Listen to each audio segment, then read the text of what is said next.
हे परम कृपालु, हे भागवत स्वरूप भगवान, हे दादा श्री राम जय राम जय जय राम, श्री राम जय राम जय जय राम, श्री राम जय राम जय जय राम, श्री राम जय राम जय जय राम।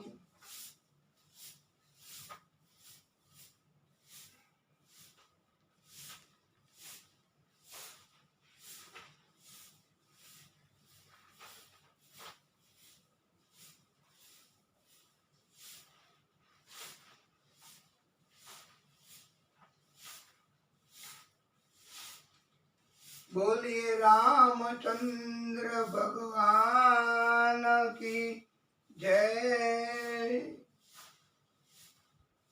तुम्हारो भजन राम को पावे, जन्म जन्म के दुख बिसरावे। अंतकाल रघुवरपुर जाई, जहाँ जन्म हरि भक्त कहाई। अंतकाल रघुवरपुर जाई, जहाँ जन्म हरि भक्त कहाई। और देवता कीर्तन धरई, हनुमंत से ही सर्व सुख करई। संकट कटे मिटे सब पीरा, जो सुमिरे हनुमंत बलबीरा। जय जय जय हनुमान गोसाई, कृपा करूं गुरुदेव की नाई। जो 7 बार पाठ करे कोई, छूटी बंदी महासुख होई। जो यह पढ़े हनुमान चालीसा, होय सिद्धि साखी गौरीसा। तुलसीदास सदा हरिचेरा, कीजे नाथ हृदय महडेरा। कीजे नाथ हृदय महडेरा। पवन तनय संकट हरण, मंगल मूर्ति रूप। राम लखन सीता सहित, हृदय बसऊं सुरभूप। सियावर रामचंद्र की जय। આપણે એક ભક્તએ આ પ્રશ્ન કર્યો છે, એની આ કોણે આ લખીને મોકલ્યું છે? એ ચિઠ્ઠીમાં છે કે એમાં એ કે એવું કંઈક લખ્યું છે કે? નહીં તો તમે ઊભા થઈને અહીંયા જ આવીને પૂછી શકો છો, ભાઈ આ તમારી બધાયની કથા છે કે ના? હનુમાન ચાલીસા એમાં કહ્યું છે કે જો 7 બાર પાઠ કરે કોઈ, છૂટે બંદી મહાસુખ હોય। 7 બાર એટલે 100 વાર હનુમાન ચાલીસા બોલવા, ત્યારે જ હનુમાનજી રાજી થાય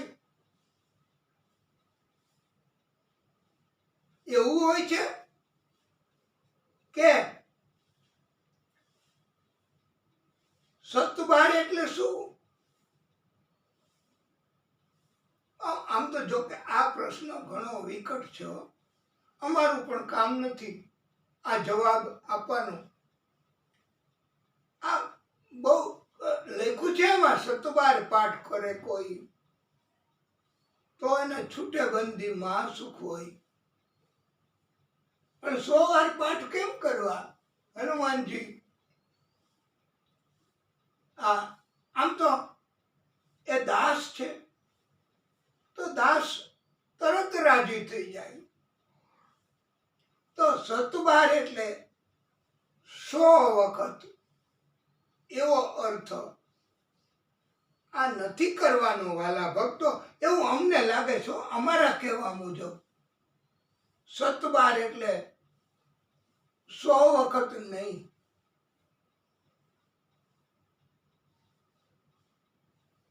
આ 7 એનો અર્થ એવો કરવામાં આવ્યો છે કે 12 7 એટલે વારે વારે.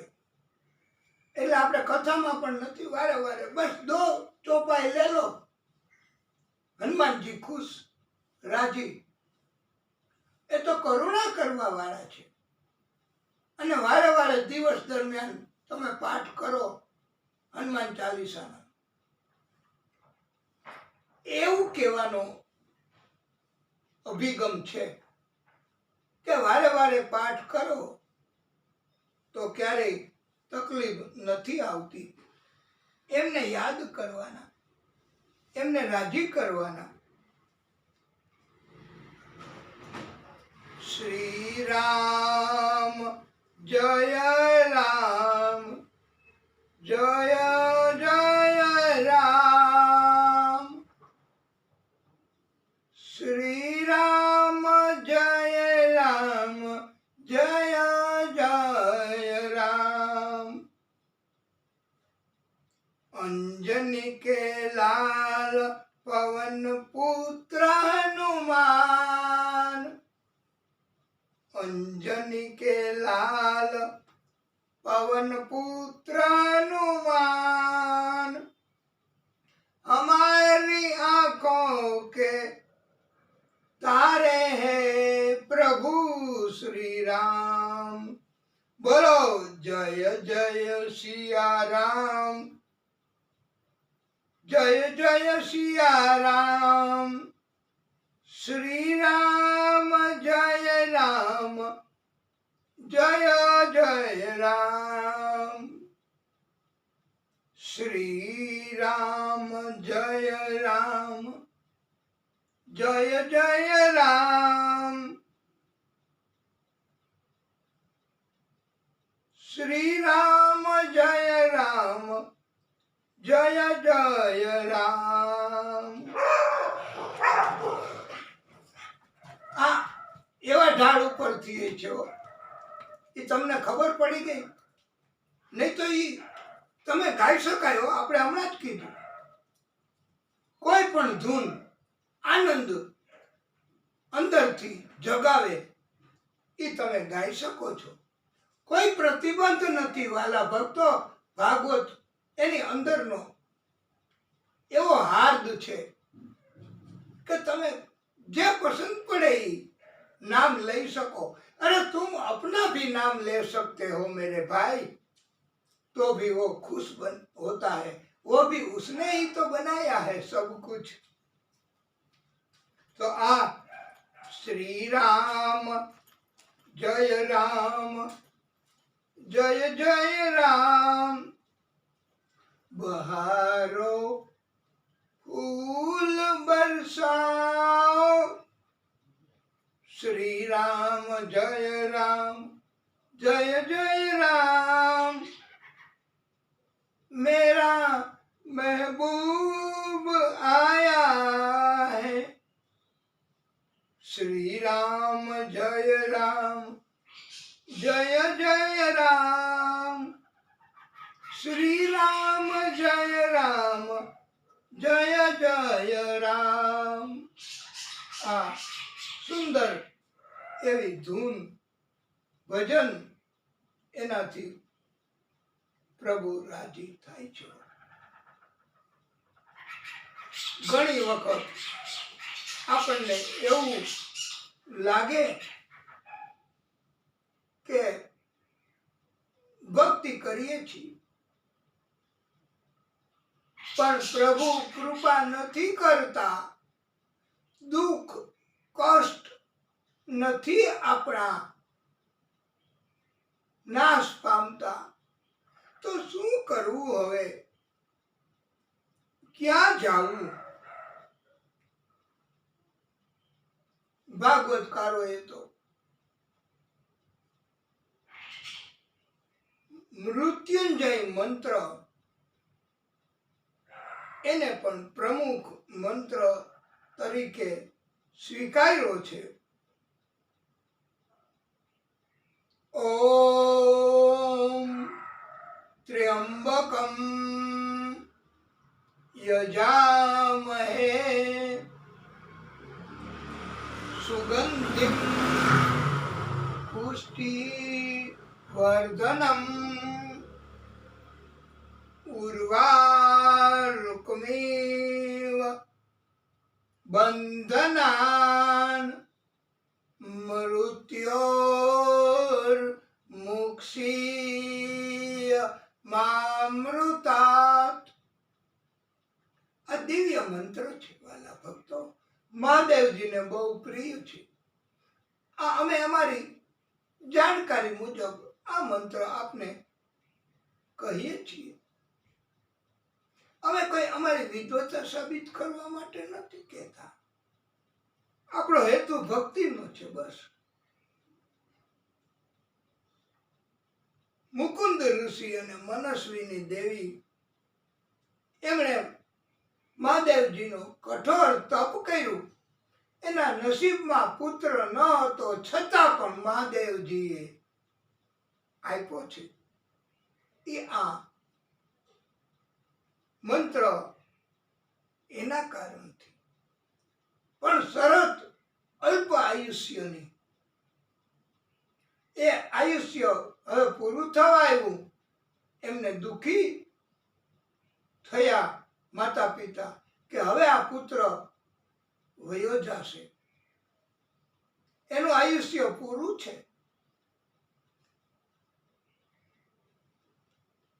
માતા પિતાનું દુઃખ જોઈ, તકલીફ જોઈ આ માર્કંડ એમનો પુત્ર એ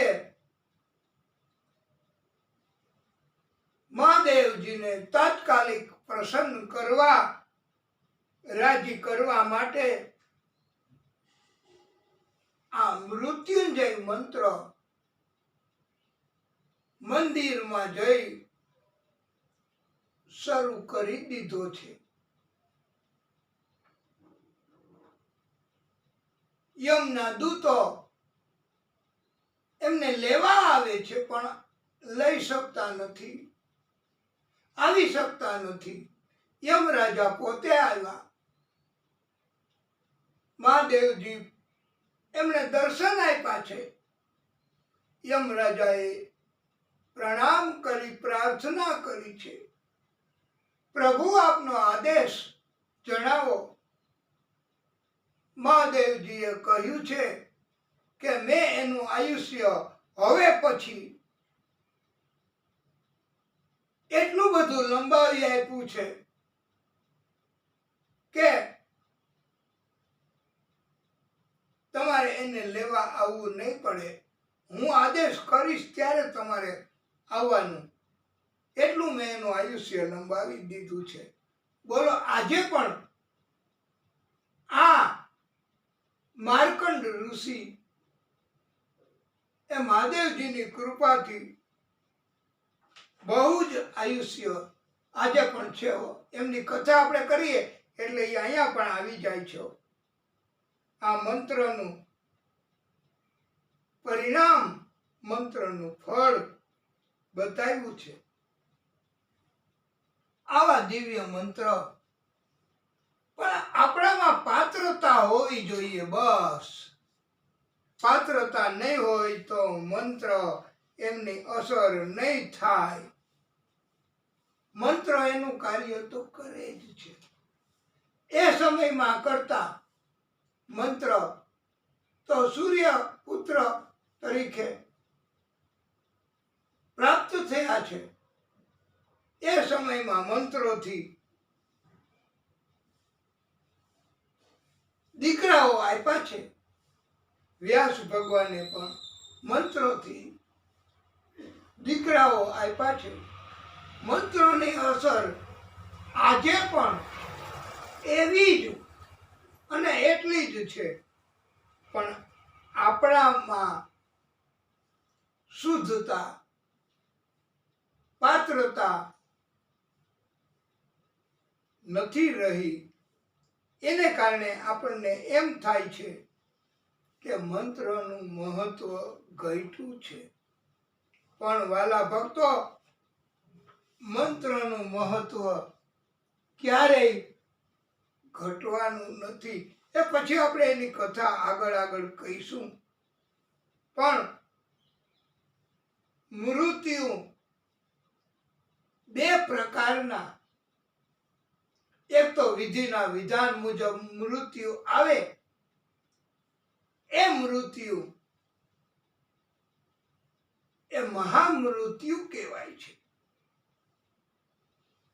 અને અકસ્માતથી, કતલ, ખૂન કે આપઘાત એવા કારણથી મૃત્યુ થાય તો એ કમોત, અપમૃત્યુ કહેવાય છે વાલા ભક્તો.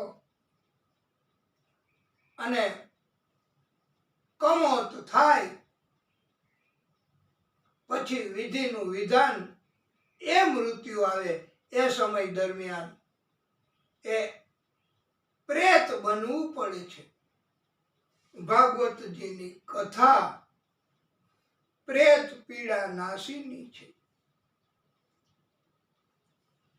મૃતકને પણ ભાગવતજીની કથા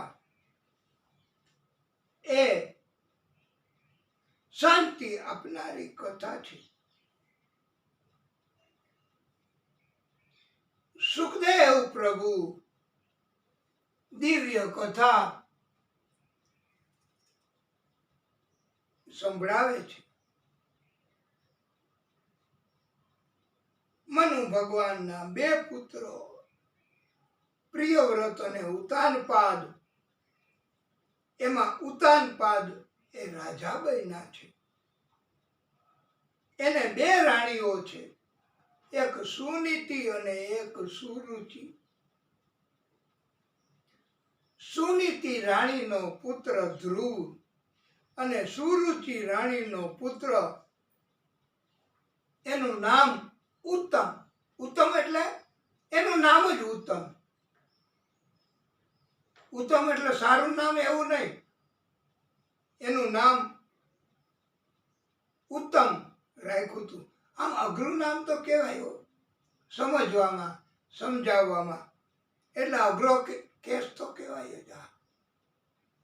ઉત્તમ. અને સુરુચિ અત્યારે બધાય પસંદ કરે જ છે વાલા ભક્તો. મનને ગમે એવું કરવું, મનને ગમે એવું ભોજન કરવું, એને સુરુચિ ભોજન કહેવાય. મનમાં આનંદ થાય ત્યાં સુધી કથા કરવી, એને સુરુચિ મુજબની કથા કહેવાય. એટલે સુરુચિ અત્યારે બધાય પસંદ કરે છે. રાજા પણ સુરુચિને વધારે પ્રેમ કરે.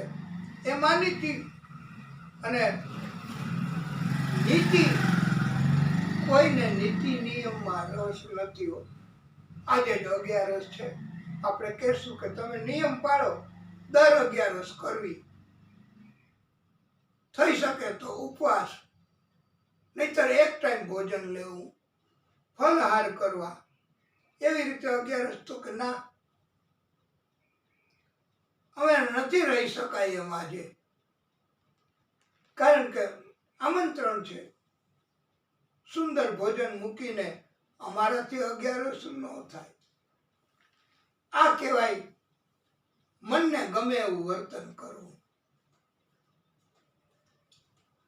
એટલે નીતિ મુજબનું જીવન એનું ફળ બહુ આનંદ આપનારું હોય છે. આ સુનીતિ એનું ફળ એનો પુત્ર ધ્રુવ એ આનંદ આપે એવો પુત્ર છે. નીતિ મુજબ ટેક રાખવી એ પણ ઉત્તમ જીવન કહ્યું છે.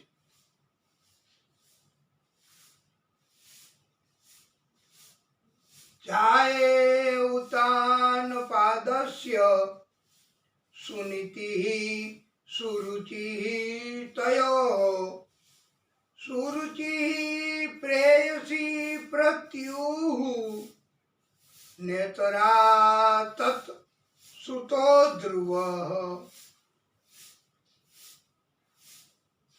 કોઈ પણ એક ટેક રાખવી તો એનાથી પ્રભુ મળે છે, ચોક્કસ મળે છે. દ્રઢ નિશ્ચય અને ટેક રાખવી. ઘણા તો એવું કરતા હોય ને વાલા ભક્તો કે અમારે ટેક રાખવી છે, પણ કેવી ટેક કે કોઈ તકલીફ ન પડે, જે ન ભાવતું હોય એ ન ખાવું, એવી ટેક રાખે. પણ તોય પાલન ન થાય હો, પ્રભુ ધ્યાનમાં લઈ જ લઈએ છે. એમાં એક ભક્તએ એવી ટેક રાખી કે મને નુકસાન જ ન થાય, ફાયદો જ થાય એવી મારે ટેક રાખવી છે. તો એવી ટેક કઈ? તો બધાએ સૂચન કર્યું પણ એ સંમત ન થયા. એમાં એક ભક્તએ કહ્યું કે તમે એવી ટેક લ્યો ને કે કોઈને કાંઈ આપવું નહીં, ધન કે અનાજ કે કાંઈ તમારે કોઈને દાન આપવું નહીં, કોઈને કાંઈ મૂલ્ય આપવું નહીં. એવી ટેક લ્યો તો તમને ફાયદો ને ફાયદો. કેટલી બચત થાય મહિને વર્ષે. અને કહી દેવું કે મારે ટેક છે, હું કાંઈ નહીં આપું. એમાં એકવાર ગામ લોકો ભેગા થયા, બસ બાંધી યાત્રાએ જવાનો કાર્યક્રમ કર્યો. આ ડોસાને કીધું કે ડોસા ચાલો તમે થોડાક પૈસાનો ખર્ચો છે પણ યાત્રાઓ થશે, તીર્થમાં સ્નાન કરવાનું પુણ્ય મળશે. ડોસાએ કહ્યું મારે ટેક છે, હું કાંઈ આપીશ નહીં. તો બધાએ કહ્યું કે તો હવે કરવું શું? ડોસાને કીધું તમારે બધાની સેવા કરવી, બધાનું કામ જે ચીંધે એનું કરવું. તો તમે ભલે કાંઈ ન આપતા, હાલો, અને તમને સીટ નહીં આપીએ બસમાં, તમારે નીચે જગ્યા હોય ત્યાં બેસવું પડશે. ડોસાએ બધુંય કબૂલ રાખ્યું અને ગયા યાત્રામાં. હવે યાત્રા દરમિયાન દિવ્ય તીર્થ પવિત્ર નદી એમાં સ્નાન કરવા બધા ગયા. ડોસાને કહ્યું તમે આવો. ડોસાએ કહ્યું હું કઈ આપવાનો નથી, એટલે મારે નથી સ્નાન કરવા આવવું, મારે દક્ષિણા નથી આપવી. પણ બધાએ કહ્યું તમે આવો તો ખરા. બસ સ્નાન ન કરતા, દક્ષિણા ન આપતા, નદીના દર્શન તો થશે. ડોસા તો ગયા. એમાં એક પંડિત ત્યાં કે ડોસા તમે મને દક્ષિણા ભલે તમે અત્યારે કાંઈ ન આપતા, તમારે ગામ હું આવી અને દક્ષિણા લઈ જઈશ.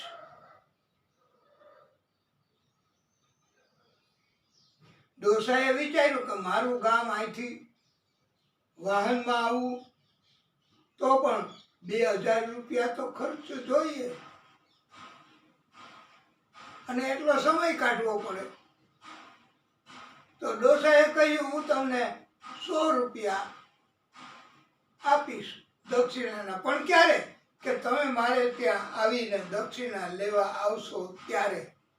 ડોસાએ વિચાર્યું કે એ કાંઈ આવવાના નથી 2000 રૂપિયા ખર્ચીને, અને એટલો એની પાસે ટાઈમ ન હોય. આવું કબૂલ રાખ્યું અને કાંઈ આપ્યું નહીં. પણ થોડા સમય પછી એ જ પંડિત ગામમાં આવતા દેખાણા. ડોસાએ જોયું કે 100 રૂપિયા માગશે, અહીંયા આવી ગયા. કેવી રીતે આવ્યા કોને ખબર. ત્યારે ઘરમાં જઈને એને કીધું કે એને કહી દો કે બીમાર છે, નહીં મળે એમ કીધું. એ કે તો મારાથી નહીં જવાય, મારે તો અહીંયા રોકાવું પડશે. એ તો જ્ઞાની પંડિત. અંતે ડોસાએ કીધું કે એને કહી દો કે એ મૃત્યુ પામ્યા, પ્રાણ ત્યાગ થઈ ગયો, અંતિમ યાત્રા એની નીકળશે. તો પંડિતે કીધું તો મારે હવે જવાય જ નહીં, અંતિમ યાત્રામાં સામેલ થાવ. ડોસાએ તો મુશ્કેલી સહન કરવાનું ચાલુ કરી દીધું અને એટલે સુધી કે મને બધાય બાંધો, અંતિમ યાત્રા કાઢો અને મને સળગાવી દેજો. ટેકનું પાલન મારે કરવું છે, મારે કઈ 100 રૂપિયા આપવા નથી. હવે એમને અગ્નિદાહ દેવા માટે પણ તૈયારી કરી. ડોસાને તો લાકડા ઉપર સુવડાવી દીધા, મરવા તૈયાર થઈ ગયા. અગ્નિ આપે એટલી જ વાર ગામના લોકો બધા કહે કે ડોસાની સ્થિતિ કેવી થઈ, અચાનક મૃત્યુ થયું. ત્યારે પંડિતે કહ્યું કે મને એવો મંત્ર આવડે છે કે તમે બધા જો એમ એને જીવતો કરી શકું છું. બધા કહેતો તો બહુ સારું હો, આપની કૃપા. અને પંડિતે એ લાકડા ઉપર ડોસાને સુવડાવ્યો હતો, અગ્નિદાહ દેવાની તૈયારી. એમાં ડોસાને કાનમાં કહ્યું મારે તમારી પાસેથી 100 રૂપિયા દક્ષિણાના નથી જોતા, મને તમારી ટેકની ખબર પડી ગઈ છે. એટલે ડોસો ઊભો થઈ ગયા. બધાને થયું કે આ મંત્રો કેવા, આ પંડિત કેવા. આ ટેકના કારણથી વાલા ભક્તો ડોસાને પણ ભગવાન મળ્યા છે. ભગવાને ટેકના કારણથી દર્શન આપ્યા છે. ધ્રુવ એમને એમની માં એમણે અટકાવ્યો છે. પિતાનો પ્રેમ ધ્રુવને જોઈતો હતો, પણ પિતાના ખોળામાં બેસવાની એમની માં સુરુચિએ ના પાડી છે. એમણે કહ્યું કે તમારે વનમાં જઈને તપ કરો, મારા પેટેથી જન્મ લ્યો તો તમને પિતાના ખોળામાં બેસવા મળશે. ધ્રુવજી તો અંતે વનમાં જવા નીકળી ગયા. નાની ઉંમર એની માં સુનીતિએ પણ આજ્ઞા કરી એક શિખામણ યાદ રાખવાનું કહ્યું છે સુનીતિમાં એ કે બેટા તમે જાઓ, ભગવાન ન મળે, દર્શન ન આપે ત્યાં સુધી તમારું કાર્ય બંધ ન કરતા, અટકાવતા નહીં, દ્રઢ નિશ્ચય રાખજો. રસ્તામાં નારદજી મળ્યા છે. નારદજીએ પણ કહ્યું કે આટલી નાની વાત હાલો હું બધાને સમજાવી દઉં, તમને લાડ પ્યાર આપશે. ત્યારે ધ્રુવજીએ ના પાડી કે મારે ભગવાન ન મળે ત્યાં સુધી પાછું જવું નથી. નારદજીને થયું કે શિષ્ય બહુ અડગ છે, ચોક્કસ એને ભગવાન મળશે. વાલા ભક્તો, નારદજીએ એમને ગુરુ મંત્ર આપ્યો છે, ઓમ નમો ભગવતે વાસુદેવાય. આ ભાગવત એનો પ્રમુખ મંત્ર છે. આ મંત્રથી ભગવાન મળે છે. ધ્રુવજીને આ મંત્રથી ભગવાન મળ્યા છે. મધુવનમાં ધ્રુવજી ગયા, તપ કર્યું. અગ્નિદેવ એમને ઇન્દ્રએ મોકલા છે કે જાઓ એના તપનો ભંગ કરાવો. અગ્નિદેવ પણ એની પાસે જઈ શક્યા નથી, પાછા આવી ગયા. ઇન્દ્રએ હવે એવી ચાલાકી કરી તપનો ભંગ કરાવવા માટે, અને કર્યું. એની માતા સુનીતિનું રૂપ લીધું. સુનીતિ સ્વરૂપે ઇન્દ્રએ પ્રગટ થઈને કહ્યું, બેટા તમારા પિતા હવે મને માનીતી રાણી તરીકે પ્રેમ આપે છે, તમને પણ પ્રેમ મળશે. સમાધાન થઈ ગયું છે, હાલો હવે. ત્યારે ધ્રુવજી તો અડગો, સમાધાન નહીં.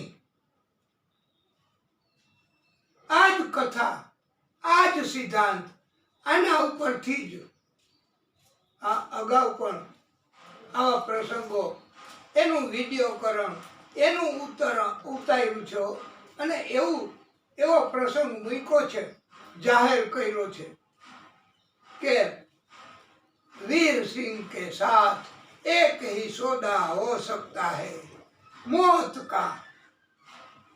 સમાધાનકારી વલણ નથી રાખવાનું, એ જ સિદ્ધાંત. એમાં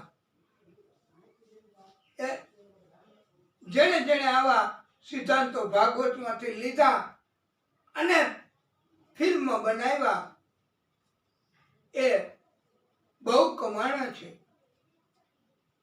આ સોદાગર, એમાં રાજકુમાર, દિલીપ કુમાર, એમની અનબન, એમાં સમાધાન, એમાં ના પાડી છે. ધ્રુવજીએ કહ્યું છે, મા ભગવાન નહીં મળે ત્યાં સુધી હું સંમત નહીં થાવ. ઇન્દ્ર પાછા આવી ગયા છે. નારદજીએ ઇન્દ્રને સમજાવ્યા છે. ધ્રુવજીએ તો એટલું આકરું તપ કર્યું વાલા ભક્તો કે શ્વાસ લેવાનું છોડી દીધું. ધ્રુવજીના હૃદયમાં પ્રભુ આદિ શક્તિ હતી, એમને શ્વાસ લેવાનું બંધ થયું તો આખા બ્રહ્માંડના જીવો એને શ્વાસ મળતો અટકી ગયો. ત્યારે બધાએ કહ્યું છે, આદિ શક્તિને પ્રાર્થના કરી છે કે તમે કાંઈક કરો પ્રભુ, બધા જીવો મૃત્યુ પામવા માંડ્યા છે. ત્યારે આદિ શક્તિ પ્રભુ એમણે કહ્યું મારા ભક્તને મારે દર્શન દેવા જવાનું છે. પ્રભુ પોતે પ્રગટ થયા છે. ધ્રુવજી જાગતા નથી, સમાધિ છોડતા નથી. એમના હૃદયમાં જે પ્રભુ એની ચિત્ર, એની મૂર્તિ, એનું હતું એ દ્રશ્ય ખેંચી લીધું, વિથડ્રો કર્યું અને જાગી ગયા ધ્રુવજી અચાનક કે. અને ત્યારે એને ભગવાન એને દર્શન દીધા છે. ધ્રુવજી તો અવાચકની જેમ ઊભા રહી ગયા. શું બોલવું, શબ્દ નથી મળતા. ભગવાન સમજી ગયા મારા ભક્ત પાસે જ્ઞાન નથી, શબ્દો નથી, વિદ્યા નથી, એટલે મૂંઝાય છે. પ્રભુએ પોતાનો શંખ ધ્રુવજીના ગાલ સાથે સ્પર્શ કરાવ્યો અને ધ્રુવજીને વાણી ઉત્પન્ન થઈ છે.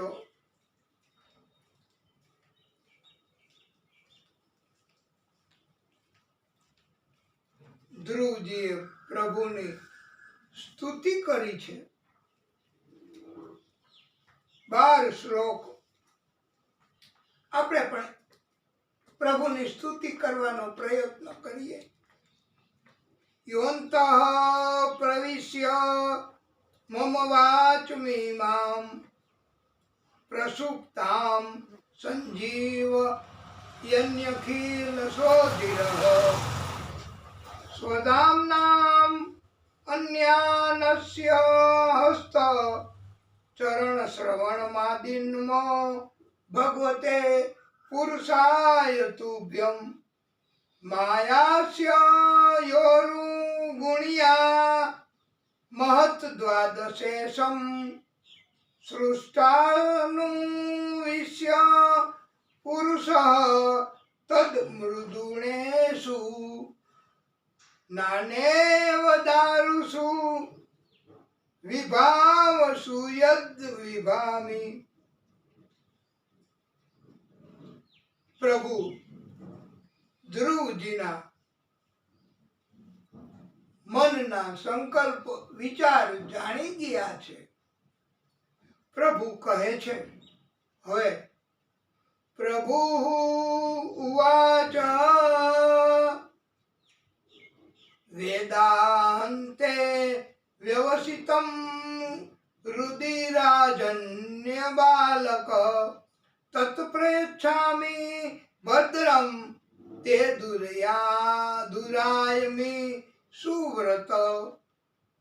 પ્રભુ કહે છે કે તમારે તમારા પિતાના ખોળામાં બેસવાની લાડ પ્યાર પ્રેમ મેળવવાની ઈચ્છા હતી. એના કરતા પણ તમને હું ઉત્તમ સ્થાન, અવિચળ સ્થાન, ઊંચું સ્થાન, ધ્રુવ લોક આપું છું. પ્રલય થાય પણ ધ્રુવ લોકનો નાશ થતો નથી. આપ લખી લેજો ભક્તો કે પ્રલય થાય ત્યારે બધુંય નાશ પામે ને, કાંઈ બચે પરમાત્મા સિવાય, આદિશક્તિ સિવાય બધું જ નાશ પામે. પણ આ એક ધ્રુવલોક એનો નાશ થતો નથી. એ આપ લખી લેજો. કદાચ કોઈ પૂછે કોઈ કથામાં તો આપ તુરત જ જવાબ આપી શકો. એટલા માટે આ એવો પ્રશ્ન છે કિંમતી, વેલ્યુએબલ, કે તમે કથા સાંભળી તો તમને ખબર હોય, બીજાને આવી કથા ન મળી હોય તો એને ખબર ન હોય, ત્યારે તમે આ જવાબ આપી શકો. ધ્રુવજીને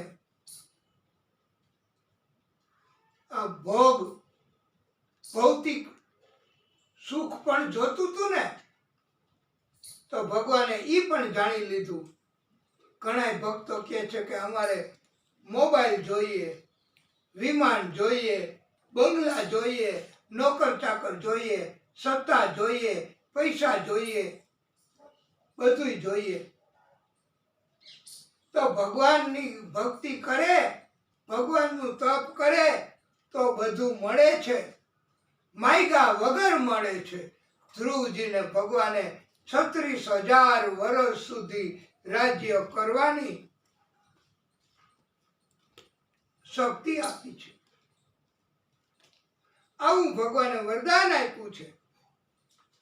અને અંતે ધ્રુવલોક મળશે એવું વરદાન આપ્યું છે.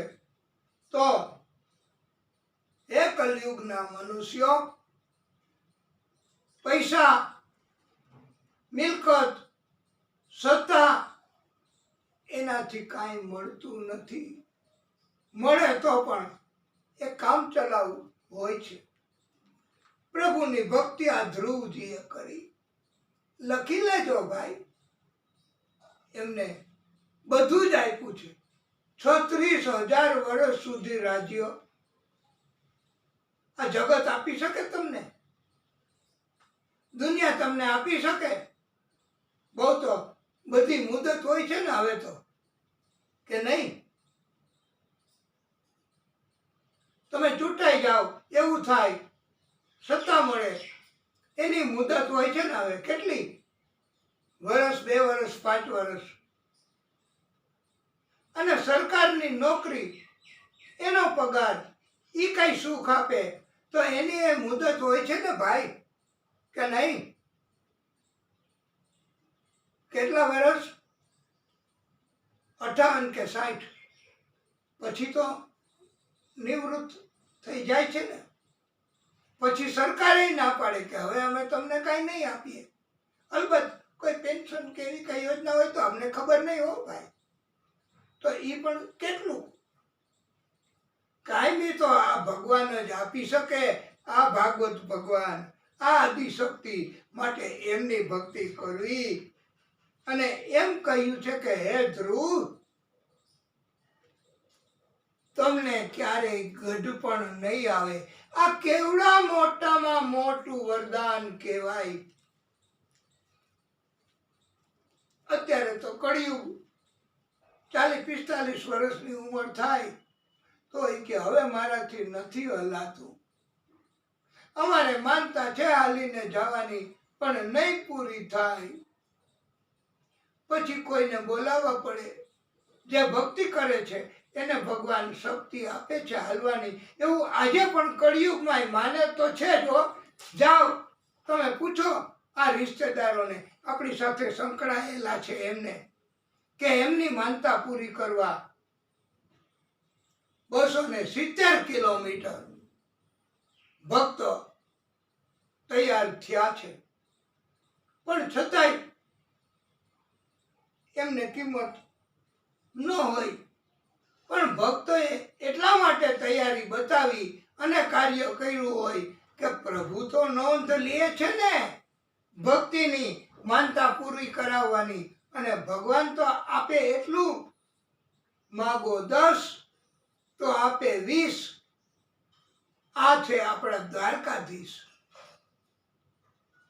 પણ આ આદિશક્તિ ભાગવતકારો કે કાંઈ માગવાની જરૂર નથી.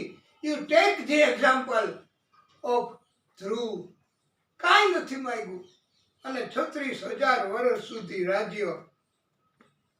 અરે ઘણા યજ્ઞો કરવાની ક્ષમતા આપી. અને અંતે ગઢપણ નહીં આવે, કમજોરી નહીં આવે. આવું વરદાન આહા કોઈને આપ્યું નથી હો ભગવાને. એવું અમારી માહિતી મુજબ પણ ધ્રુવજીને આપ્યું છે કે ગઢપણ નહીં આવે. અને આ ધ્રુવજીની કથા જે સાંભળે છે ને વ્યક્તિ, ભક્ત, એ તમને બધાને ગઢપણ નહીં આવે એવું તો નહીં કહી શકાય. એ તો ભગવાનને ખબર.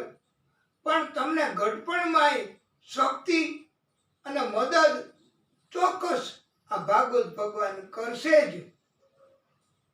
એ તો તમારે ફરજિયાત લખી લેજો. એની તો ખાતરી અમે પોતે આપીએ છીએ ભગવાન વતીઓ. એટલે આવી કથા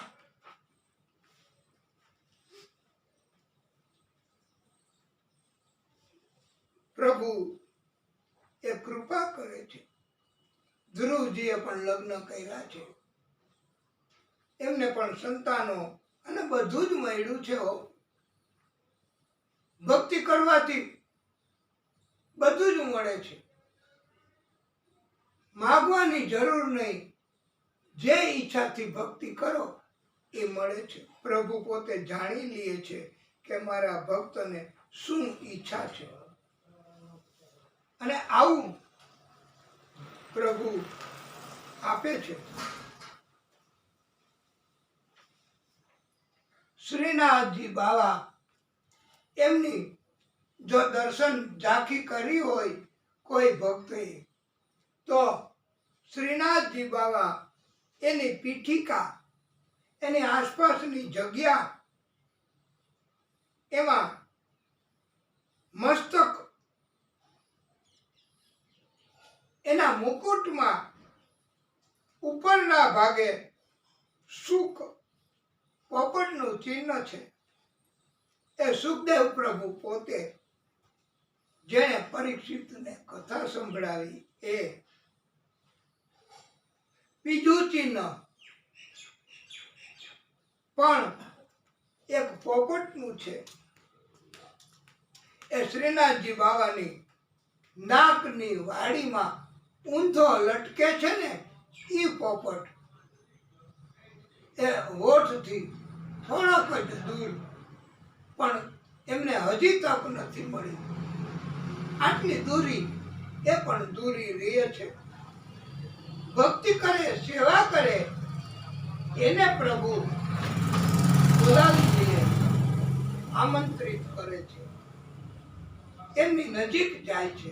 શ્રીનાથજી બાવા પણ પોપટ એને હજી અધરામૃત એનું પાન કરવાની તક નથી મળી.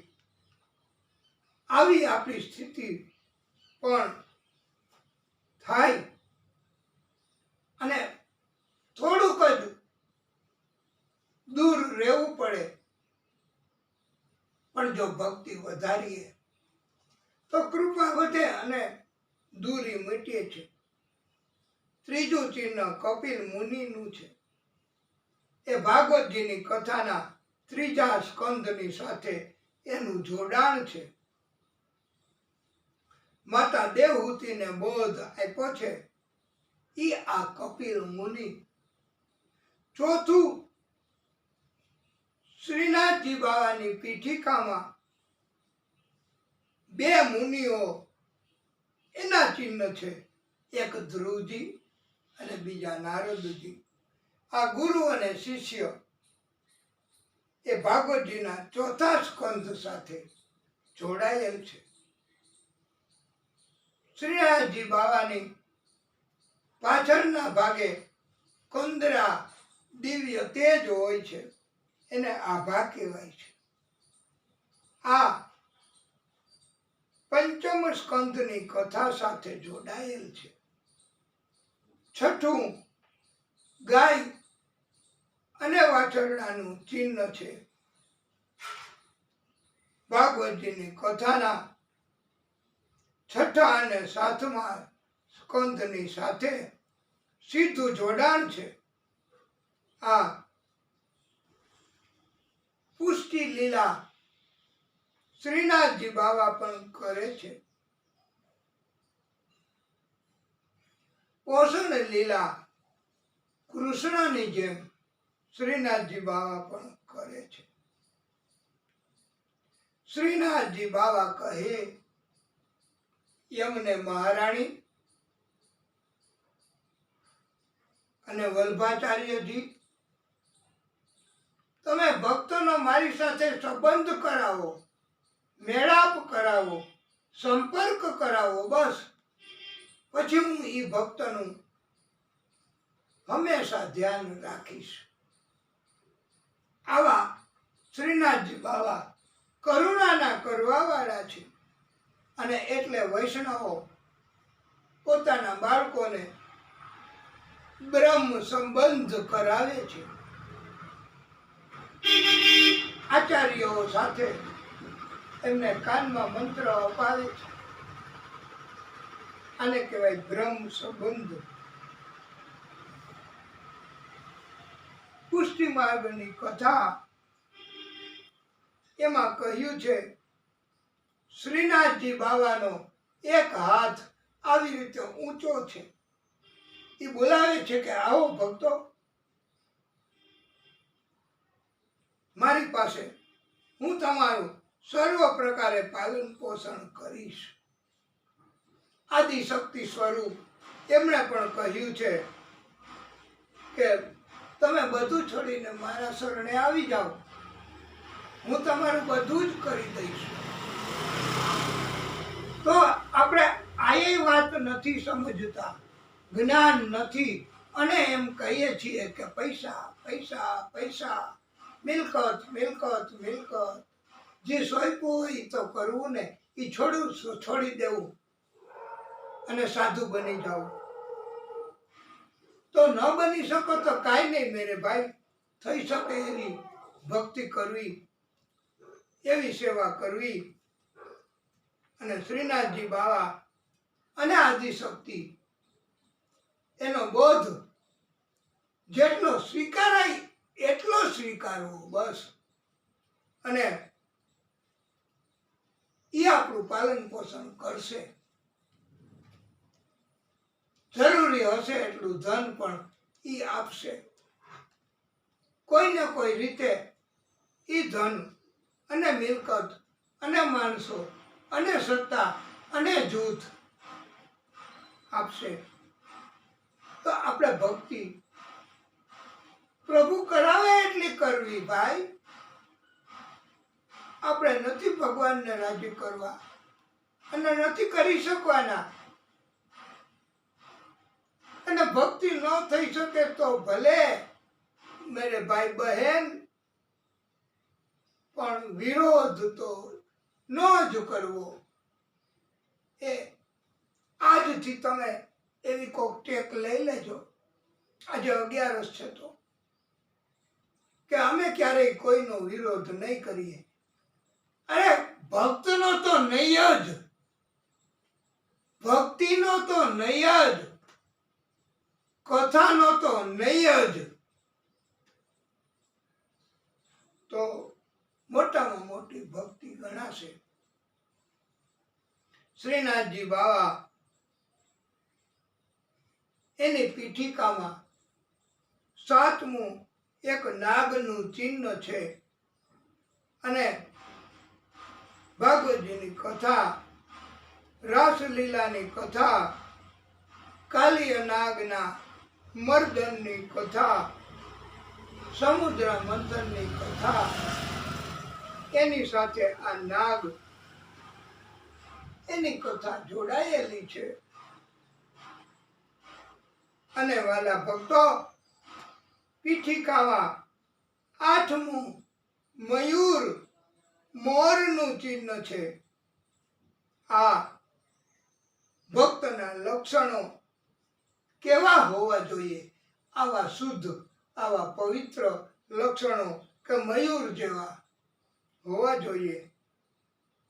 અત્યારે કોઈના પતિનું નામ મયુર હોય તો એમણે આનંદ કે હરખાવું નહીં હો. તમારે પહેલા જોઈ લેવું, ચેક કરી લેવું કે આપણા પતિનું નામ, મારા પતિનું નામ મયુર છે તો એના લક્ષણો એવા છે કે નહીં, તો હરખાવું.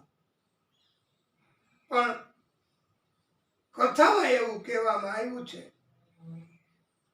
કે મયુર એ શુદ્ધ અને ટેકીવાળા, નિખાલસ, કપટ વગરના હોય છે. એ તમે ચેક કરી લેજો ભાઈ, પછી તમે ઓકે. પીઠિકામાં એક સર્પનું ચિહ્ન વધારાનું છે. એ એવું બતાવે આવે છે કે સર્પ કાચલી ન ઉતારે એના શરીરમાંથી આવરણ સર્પનું એની મેળે દૂર થઈ જાય હો, સમય જાય એમ. એને કહેવાય સર્પે કાચલી ઉતારી. એ ચિહ્ન, એ કાચલી દૂર થઈ જાય પછી સર્પ એ દેખતો થાય. ત્યાં સુધી સર્પ આંધળો રહે છે. આવું ભાગવતકારો કહે છે, અમે નથી કહેતા ભાઈ, અમારા ઘરનું નથી. આ તો દિવ્ય કથા કેવી રામજીને અને હનુમાનજીને રાજી કરવા. તો તમને પણ આ કથા દિવ્યતા પૂર્વકની પ્રાપ્ય બનશે. તમે બીજાને કહી શકશો કે જ્યાં સુધી આપણને પણ બ્રહ્મ જ્ઞાન, પ્રભુનું જ્ઞાન, પ્રભુની લીલાનું જ્ઞાન, પ્રભુની કથાનું જ્ઞાન નહીં થાય ત્યાં સુધી આપણે પણ કષ્ટમાંથી મુક્તિ નહીં મેળવી શકીએ. વાલા ભક્તો, માયાનો પડદો આપણી આડો રહેશે એટલે મુક્તિનો માર્ગ નહીં દેખાય. પણ કાચડી દૂર થશે એટલે. અને શ્રીનાથજી બાવા એને સેવા બહુ પ્રિય છે હો. સેવા કરો તો જ શ્રીનાથજી બાવા કૃપા કરે છે. સેવા એમને બહુ પસંદ છે. એટલે તો ભક્તો કહે છે, મારો 4 પૈડાનો રથ ઘૂઘરી ગમકે છે, મારે મેવાડ શહેરમાં જાવું છે, મારે શ્રીજી બાવાને મળવું છે. ખોલો ખોલો શ્રીનાથજી દ્વાર, ઝાંખી મારે કરવી છે, મારો 4 પૈડાનો રથ ઘૂઘરી ગમકે છે, મારે નાથ દ્વારામાં જાવું છે, મારે વૈષ્ણવજનોને મળવું છે. ખોલો ખોલો શ્રીનાથજી દ્વાર, દર્શન કરવા છે, મારે શ્રીનાથ દ્વારા જાવું છે, મારે ચંપા શહેરમાં જાવું છે, મારે મહાપ્રભુજીને મળવું છે. ખોલો ખોલો મહાપ્રભુજી દ્વાર, જારીજી ભરવા છે, ખોલો ખોલો મહાપ્રભુજી દ્વાર, જારીજી ભરવા છે, મારો 4 પૈડાનો રથ ઘૂઘરી ગમકે છે, મારે મથુરા શહેરમાં જાવું છે, મારે મહારાણી માને મળવું છે. ખોલો ખોલો મહારાણી મા દ્વાર, માનપાન કરવા છે, મારો 4 પૈડાનો રથ ઘૂઘરી ગમકે છે, મારે જતીપુરામાં જાવું છે, મારે ગિરિરાજજીને મળવું છે. ખોલો ખોલો ગિરિરાજજી દ્વાર, પરિક્રમા મારે કરવી છે, મારો 4 પૈડાનો રથ ઘૂઘરી ગમકે છે. આ ધ્રુવજીના વંશમાં રાજા વેન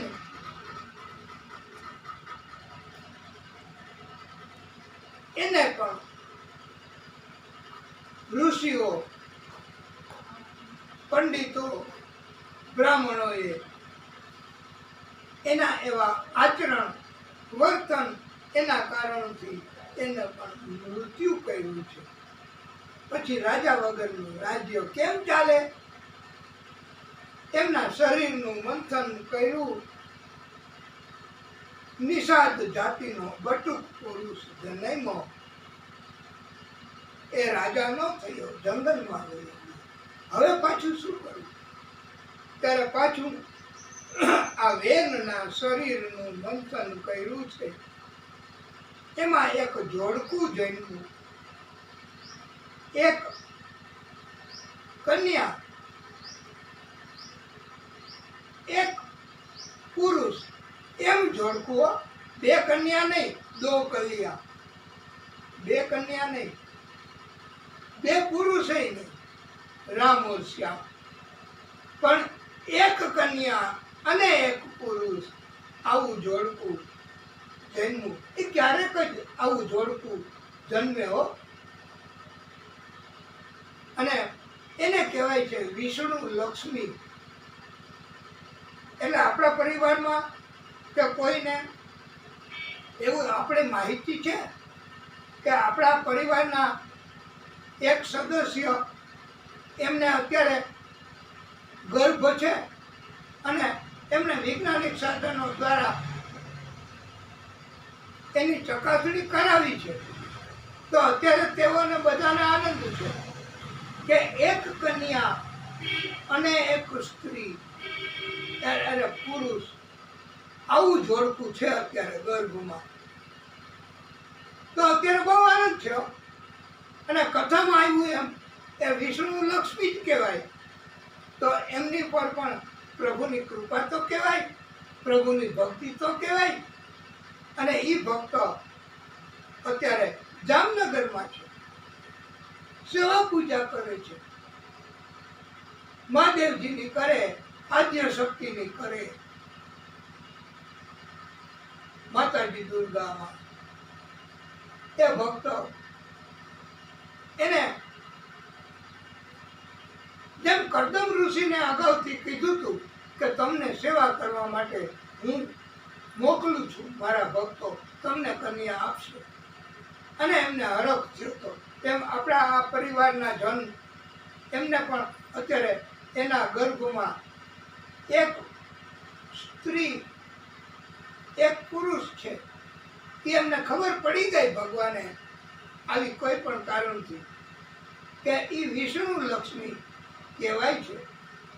તો અત્યારે એમને બહુ આનંદ છે. અને આ કથા જો એ સાંભળશે અને એમને ખ્યાલ આવશે, આ કથા યુટ્યુબમાંથી મળે, પ્રતાપભાઈ વ્યાસ એમ લખવાથી યુટ્યુબમાં. તો આ કથાથી એમને પણ ખબર પડે કે આપણે ત્યાં વિષ્ણુ લક્ષ્મીનું પ્રાગટ્ય થશે, એ સમયને હજી વાર છે એમ એ લોકોનું કહેવાનું છે. આપણે કહું આ વિષયમાં બહુ ખબર ન પડે ભાઈ. તો અને વિષ્ણુ લક્ષ્મી એમાં એના બેયના લગ્ન કર્યા હો. નકર જોડે આવ્યા હોય સગા ભાઈ બેન, એના લગ્ન થાય, પણ એ વિષ્ણુ લક્ષ્મીના જ લગ્ન થાય. એમાંથી કોઈને બીજા સાથે ન પરણાવાય. એટલે હવે આ તમે જે પ્રશ્ન કરો છો કે આપણા જે પરિવારના સભ્ય એમને ત્યાં આ વિષ્ણુ લક્ષ્મી સ્વરૂપ હોય છે, તો એ કન્યાનું લગ્ન બીજા સાથે કરાવે કે એ પુરુષનું લગ્ન બીજા સાથે કરાવે? કથામાં એવું કીધું છે ભાગવતમાં કે એના જ બેયના લગ્ન કરાવાય. હવે એ તો આપણે જીવીએ કે આપણને હયાતી હોય કે ન હોય તો પ્રભુ જાણે. એમને પણ આનું પાલન કરવું કે નહીં એ તો પ્રભુની વાત. પણ એ જોડકું સ્ત્રી અને પુરુષનું જન્મે તો એ વિષ્ણુ લક્ષ્મીનું પ્રાગટ્ય કહેવાય એવું ભાગવતજી આપણને દિવ્ય જ્ઞાન આપે છે. ભક્ત હંમેશા પ્રભુની ઉપર કૃપા અને પ્રેમ માગે છે. પ્રભુને ભક્ત હંમેશા કહે છે, હે પ્રભુ અમે તો ભક્તિ ભક્તિ કરીને થાક્યા અને હવે એવું લાગે છે કે ક્યારે તમે મદદ કરશો કે નહીં કરો? ત્યારે ભક્તો પોતે પ્રભુને પ્રેમથી કરે છે, કહે છે, હે પ્રભુ, मैं तो तुम संग प्रीत लगा के हार गया सावरिया, हार गया सावरिया। मैं तो तुम संग प्रीत लगा के हार गया સાવરિયા, હાર ગયા સાવરિયા।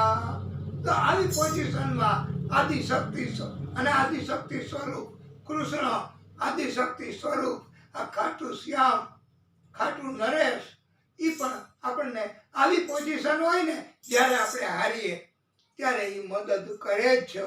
આ આશ્વાસન, આ કથા કે ક્યારેય હારેલા માણસો એનું કષ્ટ કાયમ રહેતું નથી, મદદ થાય જ છે, પણ કષ્ટ હોય ત્યાં સુધી તો એવું થાય જ ને આપણને બધાને ભક્તને કે ક્યું झूठे से प्रीत लगाई, क्यों छलिए को मीत बनाया, क्यों आंधी में दीप जलाया। मैं तो तुम संग प्रीत लगा के हार गया सावरिया, हार गया सावरिया।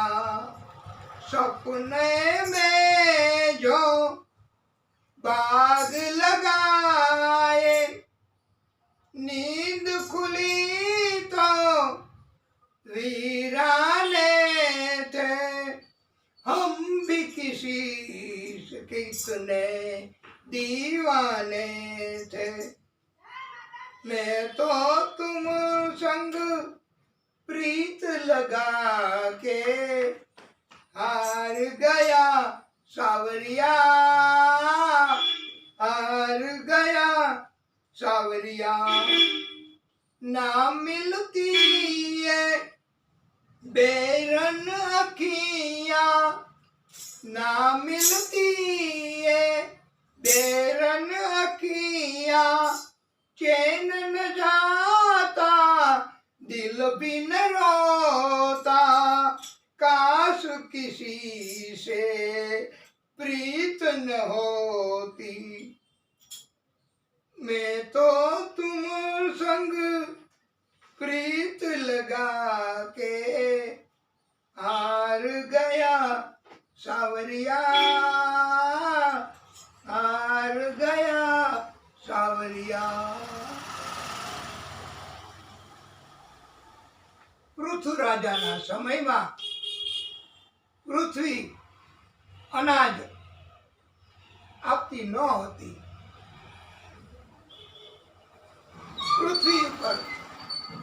પૃથ્વી એને ટંકાર કર્યો છે, સ્વર્ગમાં પાતાળમાં પૃથ્વીને કોઈએ મદદ નથી કરી।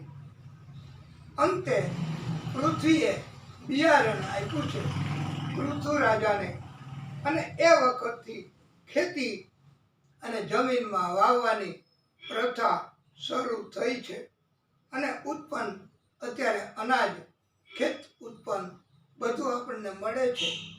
એ ભાગવતની કથામાં આવ્યું છે કે આ કારણથી મળે છે। એ પૃથુ રાજા એમણે પણ અંતિમ સમય ભક્તિ કરી અને પસાર કર્યો છે। એમના વંશમાં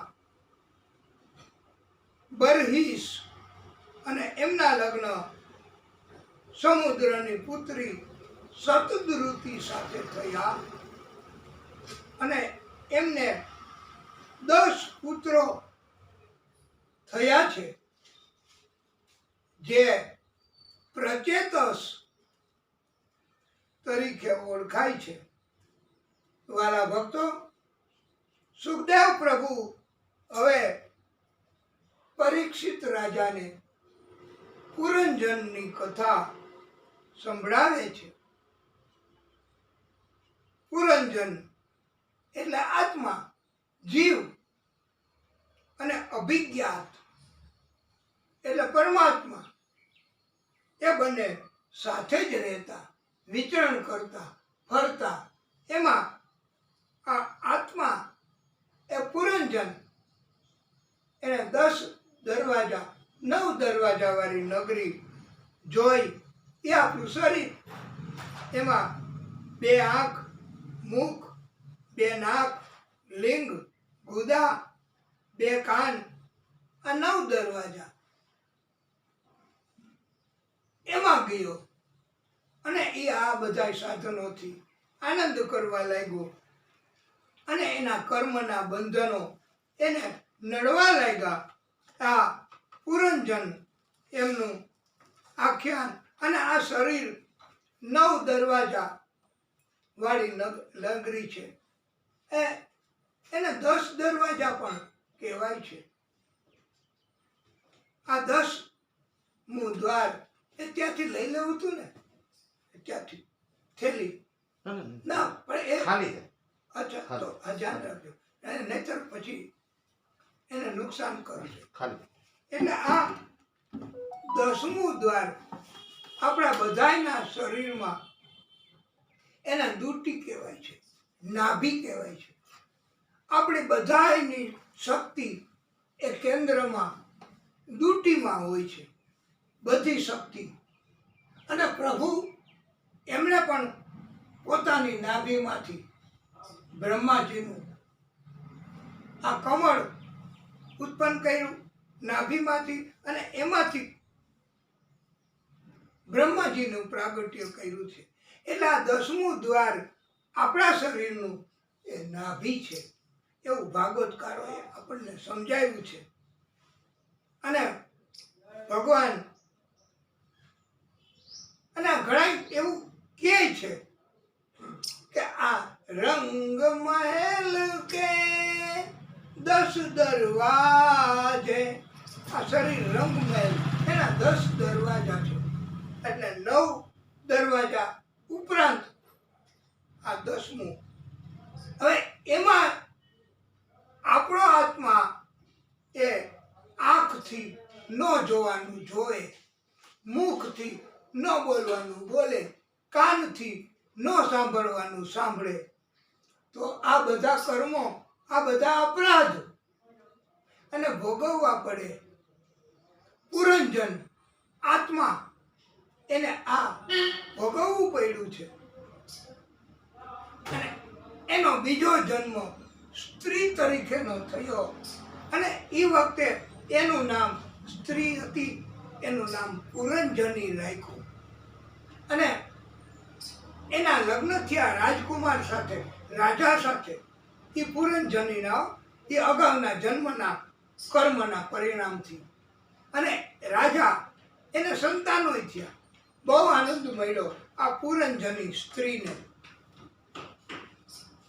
પણ એકવાર બીજા રાજાએ ચડાઈ કરી, રાજાને મારી નાખ્યા, એમના છોકરાઓને, સંતાનોને મારી નાખ્યા.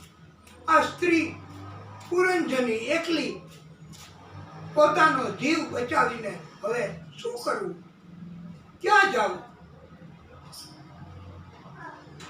એ તો જીવ બચાવવા એવી દોડે, એવી દોડે, એવી દોડે, થાકી ગઈ. અંદરથી અવાજ, હૃદયમાંથી જ્યારે અવાજ નીકળે ને વાલા ભક્તો, ત્યારે જ એ સાંભળે છે. પુરંજની સ્ત્રી એ એ હવે નિસહાય બની કષ્ટ સહન ન થાય, જીવ કેમ બચાવવો? ત્યારે અંતઃકરણમાંથી પોકાર થયો પરમાત્માને, અને પ્રભુ પરમાત્માએ સાંભળ્યો અને એમને જન્મ જન્મના કર્મના બંધનમાંથી મુક્ત કરાવી.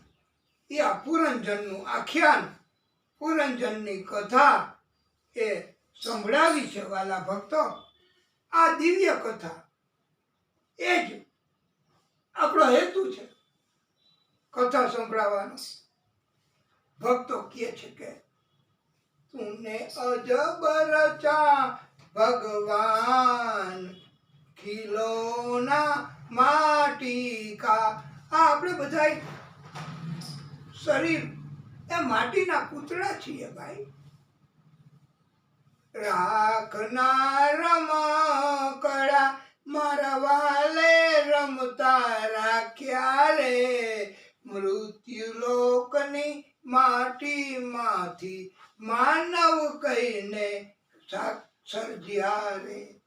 આપણે બધા રાખના રમકડા આ પ્રભુએ બનાવેલા છે, એની કૃપાથી આપણું સર્જન થયું છે. અને આપણને ભગવાને કેટલું કેટલું આપ્યું. આંખ દિયે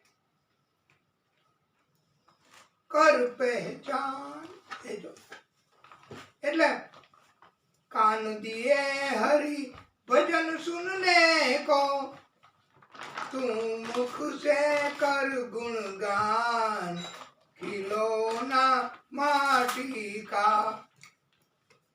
અને પ્રિયવ્રત રાજા એમની કથા સંભળાવી છે. પ્રિયવ્રત રાજા ગંધમાદન પર્વત એમની ગુફામાં એ પ્રિયવ્રત રાજા હતા. એ નાનપણમાં જ એને નારદજી પ્રભુ એમને સલાહ સંસ્કાર આપ્યા છે કે તમે બ્રાહ્મણ, સંત, ભક્ત એમની સેવા કરો. અને ઈ પ્રિયવ્રત રાજા એમની ઉપર કૃપા થઈ છે. અને વિશ્વકર્માની પુત્રી બરહિષ્મતી સાથે એમના લગ્ન થયા આ પ્રિયવ્રત રાજાના. અને 10 પુત્ર, 1 દીકરી ઉર્જસ્વતી, 11 સંતાનો આ પ્રિયવ્રત રાજાને થયા. પણ નોંધવા જેવી વાત તો એવી, આપને લખવા જેવી, કે આ પ્રિયવ્રત રાજા એને તપ અને એના કાર્યથી 11,000 વર્ષ, 11 અબજ, હવે આપણે એ તો બોલતાય નહીં આવડે, પણ એ વિષય છે તમારો કે 11 અબજ વર્ષ કેમ થાય. આપણે 100 વર્ષે નથી જીવી શકતા, તો 11 અબજ વર્ષ કેટલું કહેવાય. પ્રિયવ્રત રાજા એમને આ પૃથ્વી ઉપરના બધા જ ભોગ ભોગવા, કાંઈ બાકી નહીં. આવા મહાન રાજા થયા આ પ્રિયવ્રત રાજા, એ તપના કારણથી. કાલે આપણી સાથે એક સાંજે ભક્તએ એવી દલીલ કરી કે અમારે પૈસા જોઈએ, મકાન જોઈએ, માણસો જોઈએ, પૈસા વગર કાંઈ નથી મળતું. પણ આપણે એમને સંદેશો ઈ પહોંચાડવાનો છે આ માધ્યમથી કે પ્રિયવ્રત રાજા એને તપ કર્યું, સેવા કરી, સંતોની, બ્રાહ્મણોની, ભગવાનની ભક્તિ કરી. 11 અબજ વર્ષ સુધી બધું જ મળે. એ કેટલું આપી શકે એની કોઈ મર્યાદા નથી ભાઈ. એટલે આ દિવ્ય કથા. અને સૂર્યની પાછળ આ પ્રિયવ્રત રાજા એ 7 વખત ફર્યા છે. અને એના રથના પૈડા હાલ્યા ને તો એના ખાડાઓ પડી ગયા આ પૃથ્વી ઉપર. આ પ્રિયવ્રત રાજાનો રથ કેવો હોય છે. અને પછી એમાં પાણી આવ્યા તો એ 7 દ્વીપ 7 ટાપુઓ થયા. અને એ 7 ટાપુ એ જંબુદ્વીપ, પ્લક્ષદ્વીપ, શાલ્મલી દ્વીપ, કુશદ્વીપ, કૌચદ્વીપ, શાકદ્વીપ અને પુષ્કર દ્વીપ. આ દ્વીપ આવડા મોટા ટાપુ. અને પ્રિયવ્રત રાજા એને એક દીકરો આજ્ઞિધ્ર અને આ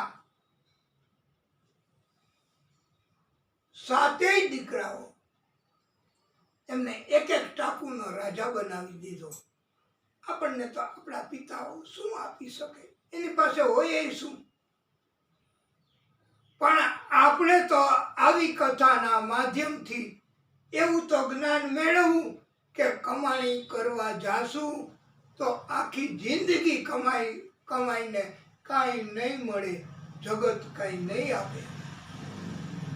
ભક્તિ તપ કરશું જાણતા અજાણતા તો આટલું બધું આપશે. અરે એ ભૌતિક સુખે આટલું બધું આપે છે. અને આપણા સંતાનોને પણ આપણે બધું આપી શકશું. ભૌતિક સુખ, કાર તો ઠીક, પણ વિમાન, સત્તા, જૂથ એ પણ આપણે આપણા સંતાનોને આપી શકશું. પણ ક્યાંથી કાઢશું? કોણ આપશે?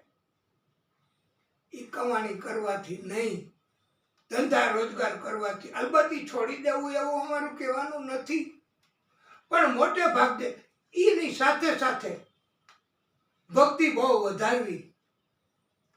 ભક્તિથી બધું મળશે, જીવન પણ સુધરશે, સંતાનો પણ સારા મળશે, સ્વાસ્થ્ય પણ સારું મળશે. એ ભક્તિથી મળશે. એટલે આવી કથા એ ભગવાન અને આ એના વંશમાં આવા મહાન રાજાઓ થયા ને, એમાં વૃષભદેવ પ્રગટ થયા છે. એ વૃષભદેવ એ આદિશક્તિનું પ્રાગટ્ય છે. આદિશક્તિ એ જન્મ લીધો છે. એ વૃષભદેવ એમના લગ્ન ઇન્દ્રની પુત્રી જયંતી સાથે થયા. આવી સુંદર કન્યાઓ પણ મળે છે. એ કેવી રીતે? ભક્તિથી, તપ કરવાથી. ભગવાન આપે તો મળે, નહીતર અત્યારે આપણે એક કન્યાનો વેત ન હોય. એક કન્યા નથી મળતી. લગ્નની ઉંમર વહી જતી હોય છે. પણ આ અને સંતાનો, આ ઘણા પરિવારમાં સંતાન જ નથી હોતા. કેવી રીતે મળે સંતાન? અને મળે તો કેવા? काला नाग हूं मैं, सामने आ जाए तो अपने बाप को भी डस लूं, फिर तुम क्या चीज हो? આવું બોલે. આવા સંતાનો માતા પિતાને અત્યારે કળિયુગમાં આવા સંતાનો હોય છે. તો આ સંતાનો આવા હોય એને બદલે આ તમે જો વૃષભદેવ તરીકે આદિશક્તિ પોતે એમને જન્મ લીધો. અને ઇન્દ્રની પુત્રી એટલે કઈ ઈ જેવી તેવી ન હોય. એની સાથે એના લગ્ન થયા. 100 દીકરા થયા એને. આ ખોટું નથી, ભાગવતજીમાં લખ્યું છે. અને એમણે એના દીકરાને એવું નથી શીખવું કે તમે જાઓ દુનિયામાં, કપટ કરો, ચીટિંગ કરો, લૂંટ કરો, છેતરપિંડી કરો, મારો, ત્રાસ આપો. બસ एक ही बात, पैसा पैसा पैसा पैसा चाहिए, मिलकत चाहिए, सत्ता चाहिए, जूत चाहिए. हमको 2 ही बातें, एक तो मौके का फायदा उठाना और दुश्मनों का नाम निशान मिटा देना. આવું શીખવાનું કળિયુગમાં મોટે ભાગે બધા આવું શીખવતા હોય સંતાનોને. પણ આ વૃષભદેવ એમની પત્ની એ 100 દીકરાને બોલાવી અને એવું શીખવું, એવા સંસ્કાર આપ્યા કે બધાય જીવ આખા બ્રહ્માંડમાં હોય, એ પગવાળા હોય, પગ વગરના હોય, હિંસક હોય, અહિંસક હોય, પણ બધાય જીવ કરતા સૌથી મોટા કોણ, સૌથી મહત્વના કોણ? તો આ સાંભળી શકાય તો જ સાંભળવું, નહીતર કથામાંથી વયું જાવ, નહીતર તમારે મોબાઈલમાંથી બંધ કરી દેવી આ કથા. પણ વૃષભદેવજી એમને શીખવું છે એના 100 દીકરાઓને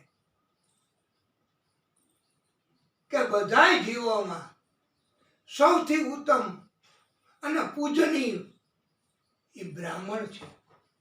બ્રાહ્મણ એના જમણા પગના અંગૂઠામાં બધા દેવોનો વાસ છે. આ બ્રાહ્મણ આ ભાગવતમાં લખ્યું છે.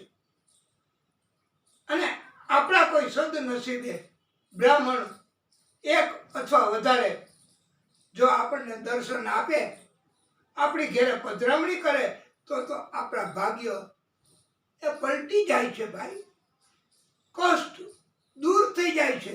આ ભાગવત લખે છે. પણ ઘણા અત્યારે બ્રાહ્મણોની વાત, બ્રાહ્મણોની પ્રશંસા નથી સાંભળી શકતા.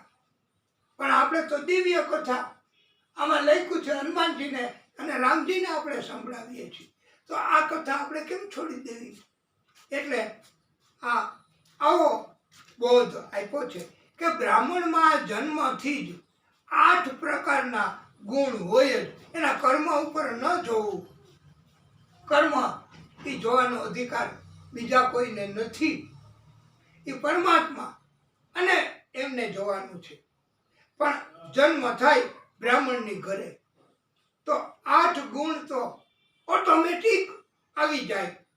સમ, દમ, સત્ય, અનુગ્રહ, તપ, ક્ષમા, અનુભવ અને દયા. આ 8 તો બ્રાહ્મણની અંદર આવે જ છે. અને એટલે તો તમને નથી ખબર કે ઘણી જગ્યાએ બ્રહ્મચોર્યાસી કરે છે. આપણે જેતપુરમાં એવડા મોટા પૈસાવાળા માણસો છે કે તાલુકાના ને બધા બ્રાહ્મણોને જાહેરાત કરીને બોલાવે કે આવો ભોજન લ્યો અને દક્ષિણા આપે છે. આ બ્રાહ્મણ અને બ્રહ્મચોર્યાસી કહેવાય આને. આ બ્રહ્મચોર્યાસી અત્યારે બધા કરે છે. અને પરમાત્માની આ બ્રાહ્મણ તરીકેની ઉત્પત્તિ એ એક જ પરમાત્માની કૃપા છે એમ. અને આ દિવ્ય બોધ એ આપ્યો છે. અંતે પણ આ વૃષભદેવજી એમણે બધા સાથે સંપર્ક મૂકી દીધો. કોને ખબર પડે કે આ સત્કર્મી છે કે દુષ્ટ છે? સંગ કોઈનો ન કરે, મુખમાં પથરો રાખતા. પછી એમાં આગ લાગી જંગલમાં અને વૃષભદેવજી એ પણ એના ધામમાં, પ્રભુના ધામમાં ગયા છે. આપણે હવે કથાને વિરામ આપશું, પછી આગળની કથા કરીએ એટલે આનંદ થાય. કથા એનો આપણને પ્રશ્ન પણ આવ્યો હતો કે કથા છે ને એમાં તો બહુ કંટાળો આવે જ ખાસ, અને ભક્તો હોય એને કંટાળો તો આવે જ. એટલે તો સાથે સાથે આપણે કીર્તન, ભજન અને આપણો પોતાનો અભિગમ, અનુભવ એવો છે કે આપણે તો અડધી કલાકે તમે કહો કે કથાને વિરામ આપો, ઈશારાથી પણ તમે કહી શકો. એટલે આપણે કથાને વિરામ 5-10 મિનિટ પછી પાછી કથા ચાલુ કરીએ તો આનંદ થાય ભાઈ. તો આવી રીતે આપણે આનંદથી કથા કરવી, કોઈ ભાર વગર, સમયની પાબંદી નહીં, ઘડિયાળમાં જોવું જ નહીં. પણ ભક્ત એમને એમ થાય કે વિરામ થયો, હાલો હવે આપણે કથાને વિરામ આપો. બોલીએ ભાગવતી સ્વરૂપ ભગવાન કી જય. જ્યાંથી થઈ શકે તો ધ્યાન રાખીને લાલ